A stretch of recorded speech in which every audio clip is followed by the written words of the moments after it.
This is the farmhouse where I grew up, where my father grew up, where my grandfather grew up, where my great-grandfather grew up. The main house was built in 1860. We got electricity in 1943 with the Rural Electrification Act.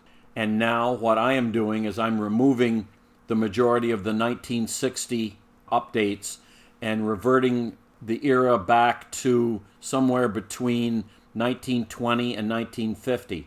I'm going to show you each room in the order that I did them years ago.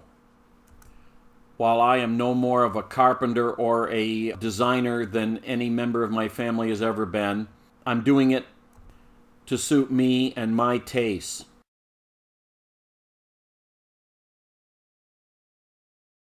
In this episode, we're going to install our 1957 cast iron American Standard sink. And this is what it looked like in the bathroom that we took it out of. So the first thing we're going to have to do is replace the faucet and valves. The original American Standard was chrome over zinc, and the chrome had worn away, and when water gets to zinc, it just turns into a white powder. So we picked out this Grand Brass 171Q. It's a ceramic valve with quarter turn handles.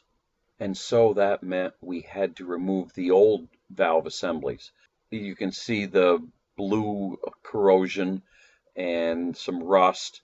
And you can see that the main part of the valve, we actually took a reciprocating saw and cut it in pieces to get it apart. It was just so corroded.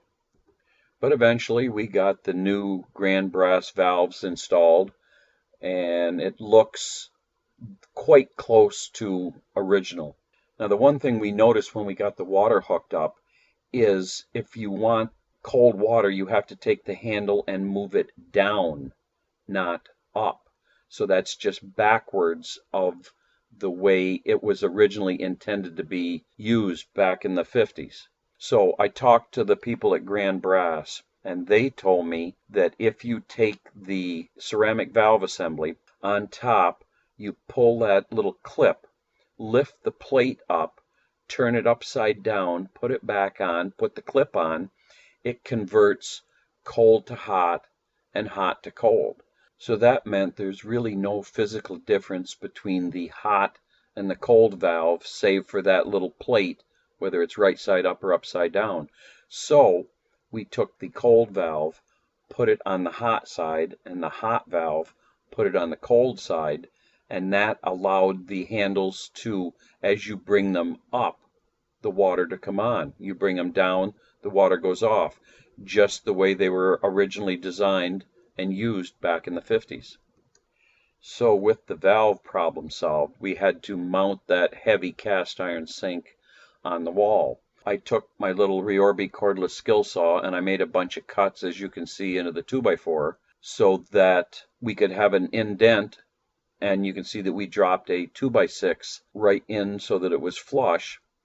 And then we had to get the iron wall mount and clean that up a little bit and mount it on the wall, and then test hang the sink with the legs to see how it was going to look. And you can see that we're also checking for level with our little yellow level there, and we proclaimed the assembly level and good.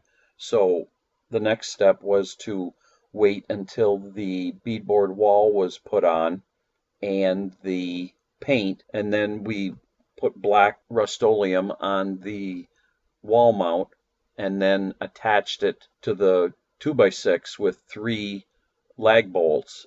And then we had to turn our attention to the drain, because we had to ruin the drain to get it apart. And the way that sink was made, you cannot fix that drain when it seizes up, because the linkage assembly is inside the casting of the sink.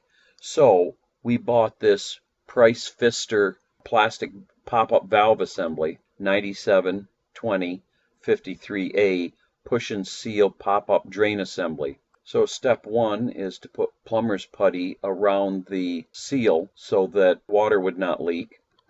And then there is our cast-in drain hole. There's a little corrosion, as you can see, around it, but not bad given the age of the sink. So then you just slide the plastic piece down into the drain and it comes out the bottom. And then for added insurance, we put more plumber's putty around the bottom, and then we tightened the nut up, and then we installed the chrome plated drain.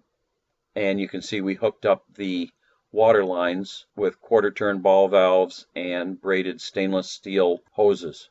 And here you can see the sink is now operational, and it sets directly below our medicine cabinet that you saw in the last chapter. And then we reinstalled the original towel bar that clamps onto the side of the sink. And then we noticed that when you're setting on the throne, which is opposite the sink, that you can look at the bottom of the sink and see the raw cast iron. I got the idea to take some of that custom match paint that we had and then paint the bottom of the sink so you do not see that dark, ugly cast iron. And that is how we installed our American Standard 1957 cast iron Regency blue sink in our 1950s bathroom update.